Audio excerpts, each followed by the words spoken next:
नमस्कार, आप देख रहे हो जन्नत की पुकार। कांग्रेस का बड़ा दावा, वोट चोरी के बाद अब अंगूठा चोरी का खेल। दिल्ली स्थित एआईसीसी मुख्यालय में कांग्रेस पार्टी ने प्रेस ब्रीफिंग के दौरान केंद्र की बीजेपी सरकार पर आदिवासी अधिकारों को लेकर गंभीर आरोप लगाए। आदिवासी कांग्रेस के चेयरमैन डॉक्टर विक्रांत भूरिया और कांग्रेस नेता के राजू ने दावा किया कि देश में वोट चोरी, सीट चोरी और चंदा चोरी के बाद अब अंगूठा चोरी का मामला सामने आया है।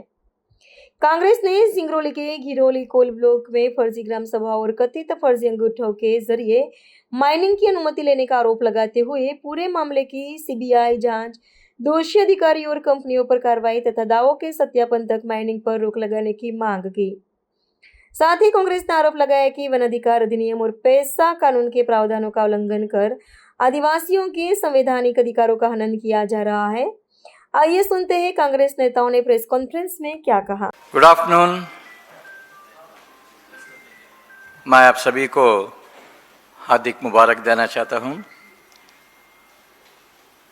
I just would like to take 5 minutes to explain the context of the topic on which Vikrant Bhuria ji is going to address the press conference.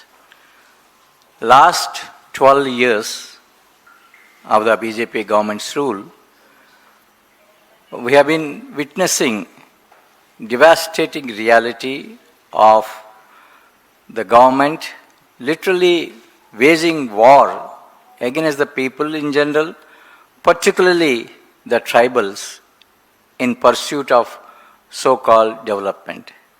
When the BJP government looks at Niyamagiri Hills, dense forests of Asdev, Arand, and lands of Bastar, Sijimali, and Raigad, they only see iron ore, coal, bauxite mines, but they fail to recognize the tribals, the tribal communities, their rights over Jal Jangal Jameen, their traditional practices, their religious practices. The BJP government doesn't look at them, doesn't recognize them. The BJP government ignores the rights of the tribals living in those areas. When the tribals protest peacefully, the BJP government uses the police force, administration to silence them. This is something that we are seeing across every part of the country where acquisition of lands are happening for mining activities. BJP government has consistently chosen their corporate friends over constitutional rights of the tribals.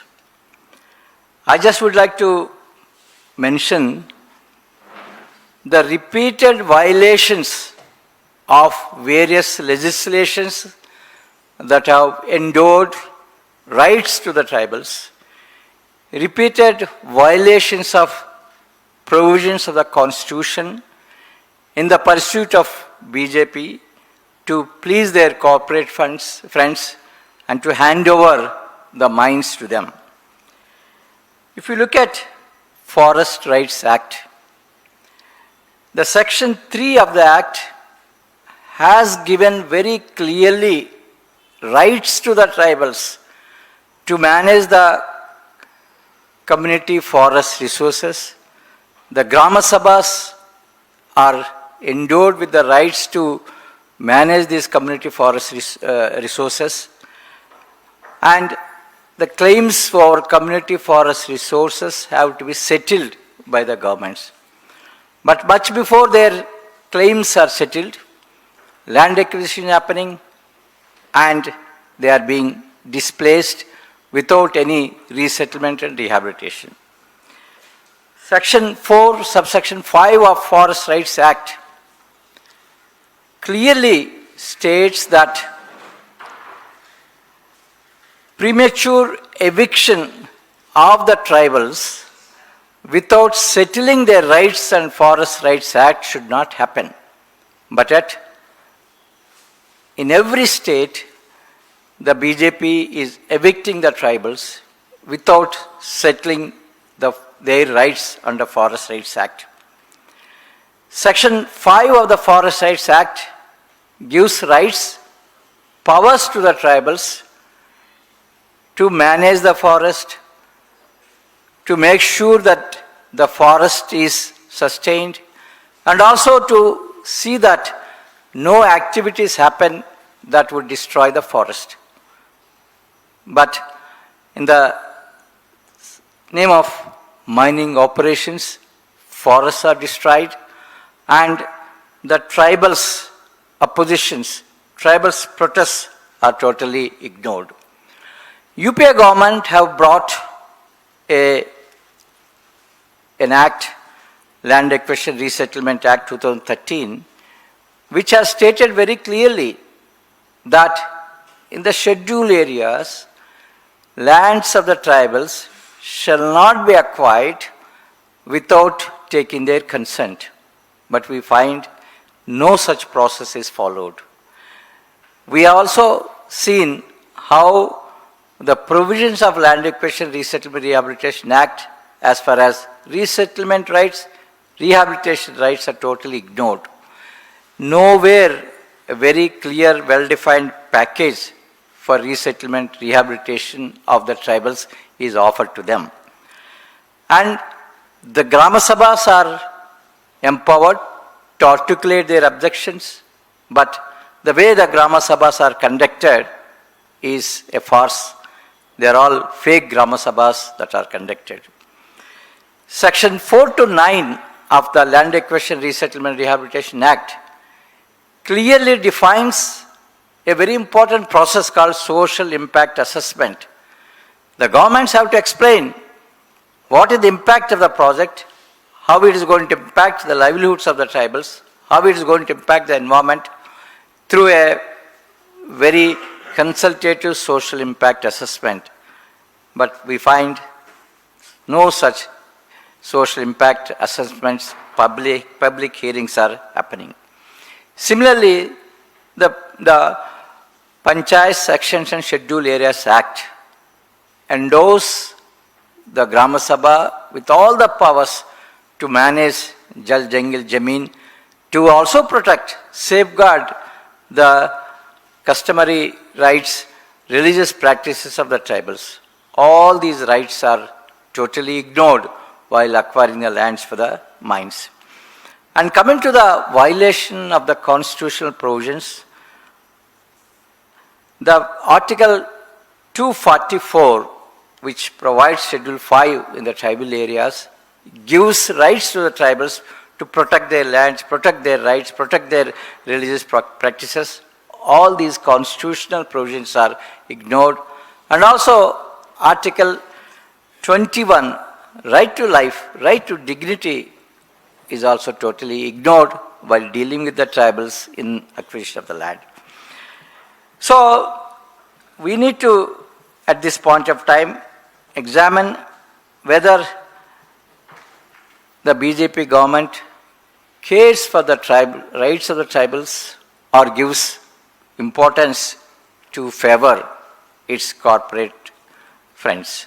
It is in this context Dr. Vikrant Bhuria is going to come before you how the Grama Sabhas are totally kind of fake Grama Sabhas happen, how fake concerns are being taken in a particular land acquisition project, which he will explain in detail, which amplifies whatever I have placed before you. Thank you very much.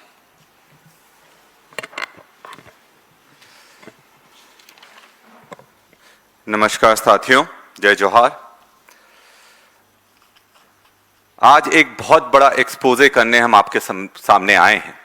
जैसा कि Raju sir ने कहा कि हमारे देश में कुछ भी हो सकता है, क्योंकि जब तक बीजेपी सरकार है तब तक हर तरह का फ्रॉड, हर तरह की चोरी मुमकिन है। और इसी सीरीज में जिस तरह से आपने वोट चोरी का नाम सुना होगा, आपने सीट चोरी का नाम सुना होगा, आपने पेपर चोरी का नाम सुना होगा, आपने चंदा चोरी का नाम सुना होगा। अब एक और चीज सुन लीजिए, अंगूठा चोरी। यह अंगूठा चोरी क्या है? ये लोगों की आइडेंटिटी छीनने का काम है। जिस तरह से एसआईआर में बहुत बड़ा चढ़ाकर बातें करी गई कि एसआईआर में हम लोगों को जोड़ रहे हैं, पर आपने यह भी देखा कि एसआईआर में जिंदा लोगों के भी नाम काटे गए क्योंकि उनको चुनाव जीतना था। वैसे ही अंगूठा चोरी में उन्होंने मरे हुए लोगों को जिंदा करा और उनके अंगूठे लिए। यह है सिंगरौली फाइल्स। सिंगरौली में हमारे साथियों ने इन्वेस्टिगेशन करा और उसमें जो निकल कर आया बहुत चौंकाने वाला था। जो धिरोली कोल ब्लॉक है, जो Tata tech minerals private limited का है, जो कि अडानी की कंपनी है, उसमें जो तथ्य सामने आए उससे पूरा सिस्टम हिल जाता है क्योंकि फर्जी ग्राम सभाएं हो रही हैं, यह हम सबको मालूम है। पर तथ्य क्या है? वो तथ्य आज आप सबके सामने मैं लेकर आया हूं। और सिर्फ ये एक कॉर्पोरेट हाउस की बात नहीं है, पूरे देश में इस तरह की फर्जी ग्राम सभाएं हो रही हैं और बिना अनुमति के फर्जी अंगूठे के साथ में उनकी अनुमति लेकर धड़ल्ले से माइनिंग चल रही है। ग्राम सभाओं की अनुमति नहीं लेना यह फॉरेस्ट राइट एक्ट और पैसा कानून का उल्लंघन है। यह धज्जियां उड़ाई जा रही है संविधान की। तो फिर ग्राम सभाओं में अंगूठे किसने लगाए? क्या मरे हुए लोगों को लाया गया और उनका अंगूठा लिया गया? क्या फर्जी ग्राम सभाएं ली गई? मैं आपके सामने जो डॉक्यूमेंट्स रखने जा रहा हूं, ये आरटीआई से मिले हुए डॉक्यूमेंट्स हैं। ये कोई भी मनगढ़ंत कहानी नहीं है, आरटीआई से डॉक्यूमेंट्स मिले हैं। और जो डेथ सर्टिफिकेट आपके सामने भी मैं रख रहा हूं, जो कि ये सत्यापित करते हैं कि किस तरह से मरे हुए लोगों की अंगूठे लाए गए और उनसे अनुमति लेकर ग्राम सभाओं के प्रस्तावित किए गए। मैं चाहूंगा हमारे साथियों को कि जरा जो प्रेजेंटेशन है वो एक बार आप सबके सामने रखें। ये अंगूठा चोरी आज के नए भारत का एक आईना है कि किस तरह से फर्जी हस्ताक्षर, फर्जी रजिस्टर और फर्जी ग्राम सभाओं से फॉरेस्ट राइट एक्ट का और पैसा कानून की धज्जियां उड़ाई जा रही हैं। सबसे पहला नाम मैं लेना चाहूंगा बृजभान सिंह जी का। यहां पर आप देखोगे कि दो दस्तावेज आपके सामने हैं। एक तरफ उनका डेथ सर्टिफिकेट है, दूसरी तरफ ग्राम सभा में जो अनुमति ली गई है उसमें अंगूठा है। बृजभान सिंह जी 2014 में चल बसे और इसका डेथ सर्टिफिकेट आपके सामने है। पर जो उनसे सहमति ग्राम सभा में ली गई, चाहे वो एजेंडा दिनांक 20 नवंबर 2021 हो या फिर बैठक में हस्ताक्षर 2021 में 24 नवंबर को हो, तो इसका मतलब 7 वर्ष बाद, उनके मरने के 7 वर्ष बाद उनका एजेंडा दिनांक 2021 में उनके हस्ताक्षर नहीं लेते हुए उनके अंगूठा लिया गया। दूसरा उदाहरण फुलेश्वरी सिंह, इनकी मृत्यु 2018 में हो गई और जो बैठक में हस्ताक्षर लिए गए वो 2021 में, जो अंगूठा लिया गया 2021 में लिया गया। तीसरा जगबंदन सिंह गौंड, इनकी मृत्यु 2015 में हो गई पर जो इनका अंगूठा लिया गया ग्राम सभा में 2021 में लिया गया। चौथा उदाहरण चंद सिंह, इनकी मृत्यु 2017 में हो गई पर जो इनका अंगूठा लिया गया 2021 में ग्राम सभा में लिया गया। पांचवा उदाहरण नंदलाल सिंह खैरवार, इनकी मृत्यु 2014 में हो गई पर जो इनका अंगूठा लिया गया ग्राम सभा में 2021 में लिया गया। छठा उदाहरण सुखवारिया सिंह खैरवार, इनकी मृत्यु 2017 में हो गई पर इनका अंगूठा जो लिया गया ग्राम सभा की अनुमति में और खदान की अनुमति में और फॉरेस्ट के डाइवर्जन में वो 2021 में लिया गया। तो ये प्रमाणित सत्यापित कॉपियां मैं आप सबको उपलब्ध करवा दूंगा जो कि ये स्थापित करती है कि आज पूरे देश में फर्जी ग्राम सभाओं के माध्यम से जो लोग मर गए हैं उनके भी अंगूठे लिए जा रहे हैं, उनकी भी अनुमति ली जा रही है और जिंदा लोगों को मारने का काम एसआईआर में करते हैं, पर अंगूठा चोरी में ये मरे लोगों को जिंदा कर कर उनकी अनुमति लेकर आदिवासियों की जमीन छीनने का काम ये भाजपा की सरकार कर रही है। और आखिरी में एक और मैं उदाहरण आपको दिखाता हूं। यह उदाहरण है सुमारू सिंह और सोनमती सिंह का। कौन थे सोनमती और सुमारू? ये वो लोग थे जो सिंगरौली में धिरोली कोल ब्लॉक का विरोध पूरी ताकत से कर रहे हैं, और ये डेलीगेशन लेकर दिल्ली आए थे राहुल गांधी जी से मिलने। उनके सामने पूरी बात भी रखी, जो आप बीती है वो भी बताई। पर इसमें मजेदार चीज क्या है? मजेदार चीज यह है कि इनका अंगूठा भी उस ग्राम सभा के प्रस्ताव में मौजूद है। अब आप बोलेंगे कि ये तो जिंदा है, तो अंगूठा आ गया तो कौन सी बड़ी बात है? बड़ी बात इसलिए है क्योंकि ये दोनों पढ़े लिखे लोग हैं, ये दोनों हस्ताक्षर करते हैं, अंगूठा नहीं लगाते। तो क्या बीजेपी सरकार पढ़े लिखे आदिवासियों को अंगूठा टेक बनाना चाहती है और इसी तरह से ये अपना विकास मॉडल आगे कर रही है? देखिए, इतिहास में एकलव्य का अंगूठा काटने का काम द्रोणाचार्य जी ने करा था और जो उनका अधिकार था वो लिया गया था। आज के भारत में मोदी सरकार और बड़े बड़े उद्योगपति आदिवासियों का अंगूठा काटकर उनसे अनुमति ले रहे हैं और उनकी जमीन छीनने का काम ये लोग कर रहे हैं। हमारी जो मांगे हैं वो एकदम स्पष्ट हैं। हम मांग करते हैं कि इसमें सीबीआई की जांच होना चाहिए। जहां भी इस तरह के केसेस सामने आए पूरे देश में उन केसेस की सीबीआई जांच होना चाहिए, क्योंकि ये फ्रॉड करने का केस है, संविधान के उल्लंघन का केस है। और आदिवासियों के जो राइट्स की बात के राजू सर ने कही थी कि लगातार कांग्रेस ने सेफगार्ड्स करे, उनके लिए अधिकार करें, उनके लिए नियम बनाएं, उनको धज्जियां उड़ाने का काम ये बीजेपी की सरकार कर रही है। और जो लोग धोखाधड़ी में अधिकारी शामिल हैं, जो कॉर्पोरेट कंपनियां शामिल हैं, उनके खिलाफ एफआईआर होना चाहिए। और तीसरा कि जब तक ये जो हमने सत्यापित आरोप लगाए हैं, जब तक इसकी तफ्तीश ना हो जाए, तब तक जहां जहां खदानें, जहां पर इस तरह के आरोप लगे उस पर रोक लगना चाहिए और माइनिंग पर रोक लगना चाहिए। एसआईआर में जो हमने बात कही कि एसआईआर में जिस तरह से जिंदा लोगों के नाम काटे गए, उनका वोट का अधिकार छीना गया, उस पर भी वापस से जांच होना चाहिए। और जो लोगों के जो नाम कटे हैं और जो वोट का अधिकार छीना गया है, उस पर भी एक जांच बैठना चाहिए। उड़ीसा को लेकर जो सर ने एक बात कही है कि पूरे देश में फॉरेस्ट राइट एक्ट, पैसा कानून, ये सबसे बड़े अधिकार हैं आदिवासियों के। और आज के देश में फॉरेस्ट राइट एक्ट का तो उल्लंघन हो रहा है, पर पैसा कानून की धज्जियां किस तरह से उड़ रही है वो मैं आपको बताऊंगा। आदिवासियों के संरक्षण में, पूरे देश में आदिवासियों का संरक्षण कौन करता है? राष्ट्रपति करते हैं, जो कि द्रौपदी मुर्मू जी हैं, उड़ीसा से आती हैं। पूरे देश में 10 ऐसे राज्य हैं जो कि शेड्यूल एरियाज में आते हैं, शेड्यूल स्टेट्स हैं। 5th शेड्यूल वहां पर लागू है, 5वीं अनुसूची वहां पर लागू है। आपको यह जानकर आश्चर्य होगा कि पूरे देश में ओडिशा ही अकेला ऐसा राज्य है जहां पर से मुख्यमंत्री भी आदिवासी है, भाजपा के हैं, और जहां से राष्ट्रपति द्रौपदी मुर्मू आती हैं। और पूरे देश में 10 में से 9 राज्यों में पैसा कानून लागू हो चुका है, जो कि 1996 में कांग्रेस की सरकार लेकर आई थी, भूरिया कमेटी के निर्देशों पर लेकर आई थी।